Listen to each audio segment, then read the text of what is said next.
Alright, now that we're finished with first generation antipsychotics, we can finally go to second generation. And when we talk about second generation or quote unquote atypical antipsychotics, usually the first thing that comes up is okay, they have less incidence of extrapyramidal side effects as well as hyperprolactinemia.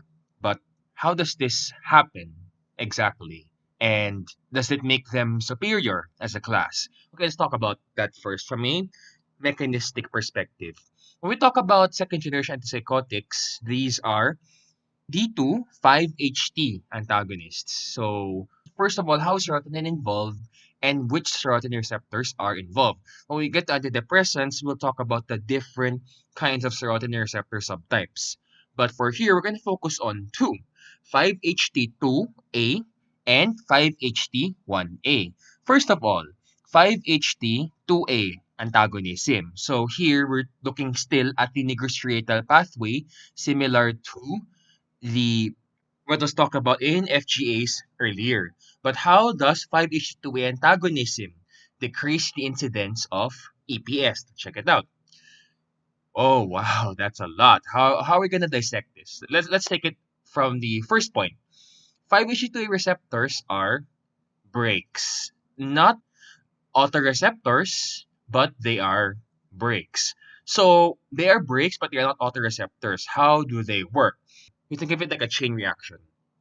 If you have the natural ligand serotonin bind here as an agonist to 5-HT2A receptors, what happens is glutamate will be released in the brainstem. So you look at that there, the nigrostriatal pathway. Looking at how nerve originates from the substantia nigra around the brainstem area, there's an increased glutamate release there. So glutamate is an excitatory neurotransmitter. And when you say excitatory, it's going to cause something to happen, excite it. So in this case, usually it's the release of a neurotransmitter. And in this case, these neurons happen to be connected to GABA, ergic neurons, so an increase in GABA. If glutamate is your main excitatory neurotransmitter, GABA is your main inhibitory neurotransmitter. So the excitatory nature of glutamate will cause an increase of GABA. But si GABA naman ay inhibitory. So there is more inhibition of dopamine release. What about sa antagonism? Antagonism naman, baliktad.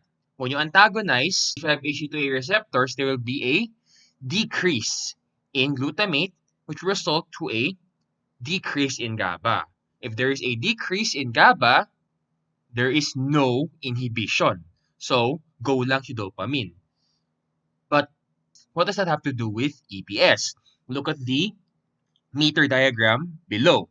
If you recall, too much dopamine in the mesolimbic pathway can lead to positive symptoms of schizophrenia. And too little dopamine in the mesocortical pathway can lead to negative symptoms. Now, what about EPS? In the nigrostriatal pathway, if there is too much blockade of D2 receptors, you will get EPS. And in Parkinson's, there is degeneration nga in that area, which leads to a deficiency in dopamine. That's why you get the motor symptoms. But in antipsychotics, that's EPS. So how does increasing dopamine help? Don't we want to decrease dopamine, at least in the mesolimbic pathway? But dito, ang focus natin kasi is yung nigrostriatal pathway. So think about the nigrostriatal pathway lang. When you increase dopamine in the striatum, so in that area, may mga D2 receptors. They are all blocked. They are all blocked by your antipsychotic. So, EPS. There's too much blockade eh. Too much. So, there's EPS. But you bring in dopamine. The dopamine will compete for the D2 receptors with yung antipsychotic. Gets? Madi-displace si antipsychotic dun sa receptors na yun, D2 receptors. As a result of yung upstream 5-HT2A antagonism, blah, blah, blah, blah, blah, blah, blah, blah, blah, dadami si dopamine. Dopamine will then displace the antipsychotic from the D2 receptors. It's a lot to take in, so I recommend you draw arrow diagrams para di ka malito. So in short, yung sobrang taas na blockade, you can bring it down to 62%. I mentioned earlier that you only need minimum of 60% D2 blockade for antipsychotic activity in terms of positive symptoms sa mesolimbic pathway. But in a negotiated pathway kasi ang taas ng block, we don't need too much there. So 5-HT2 antagonism, blah, blah, blah, blah, blah, blah. Net result, more dopamine release, disinhibited dopamine release, compete with antipsychotic, less blockade. Hindi naman completely wala ang mangyayari. Siguro from 80-something%, it will go down to the lower 60%. Yun, mga ganon. So, less EPS. Okay pa? Kaya pa? Woo! Okay. And meron din kasing serotonergic neurons that can innervate nigrostriatal dopaminergic neurons in the substantia nigra and striatum. When you antagonize 5-HT2A receptors there, pwedeng direct or through GABA, you can increase downstream dopamine release. Ito basically ang sinasabi ko. You can draw it in an arrow diagram. If you did not understand the verbal dictation of this earlier, then you can do it visual. Look at the arrow. So, look at the first bullet point. You get all of that. You stop at, okay, downstream dopamine release. And then the dopamine goes up. It competes with the antipsychotic D2 blockade in the nigrostriatal pathway. That means hindi naman completely mawawala. Siguro bababa lang to 60% of receptors blocked, less EPS. You might also be asking, how will we know if glutamate connects to the GABA or maybe in other parts of the brain will be reversed? That's the thing with the brain, it's very complicated. For this particular cascade of signals, this is the arrangement. But later on, I'll show you for the other receptors, you might go through several GABAergic neurons, or you might just go straight to dopamine from glutamate. It's very confusing. And, that's really an area for neuroscience research pa. Now, for the exceptions, with risperidone and paliperidone, it seems even at therapeutic doses, you can still experience extrapyramidal side effects. Not only that, even hyperprolactinemia. I'll talk about it in the next parts. But this is particularly noted for risperidone and paliperidone when you exceed 6 milligrams. Particularly when you go beyond 6 milligrams, the risk of EPS and hyperprolactinemia is so much more than whatever marginally significant or negligible, sometimes negligible benefit you will get. So, high-dose antipsychotic prescribing tends to be controversial. That's one reason it is controversial. For risperidone, paliperidone, we don't want to go beyond 6 milligrams in general. Right? And ito yung figure, if you're more visual, yun, let's do it another time for the visual part.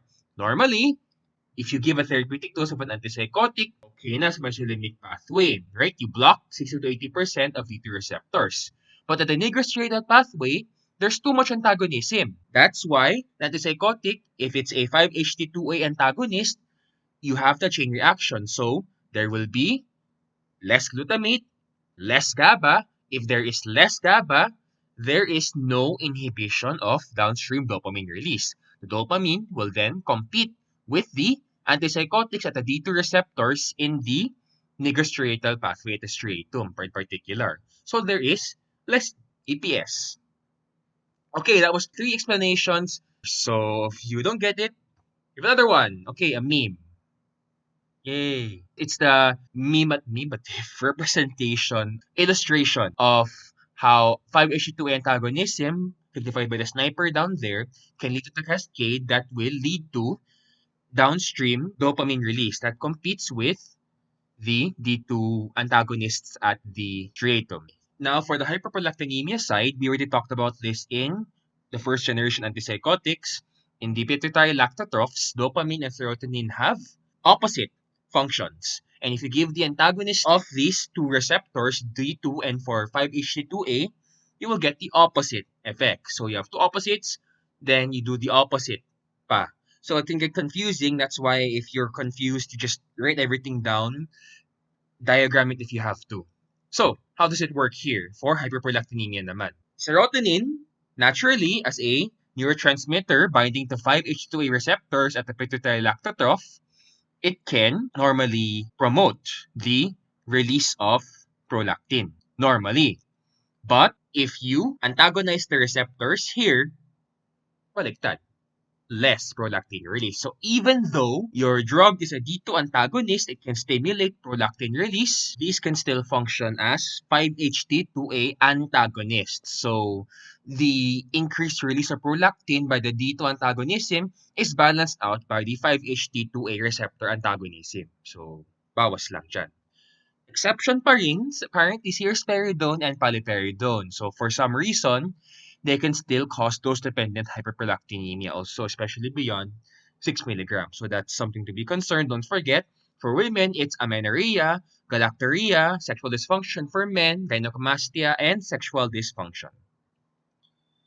Yun. So, that's the thing with the antipsychotics, even though you could divide them typical, atypical, first gen, second gen, each antipsychotic drug is still unique in terms of the receptor binding profiles. If you check out Stahl's Essential Psychopharmacology, the different side effect profiles will it can be a bit explained by the different receptor binding profiles of each antipsychotic. Very unique. And when you get to second generation, there's a lot. We'll talk about that in a bit.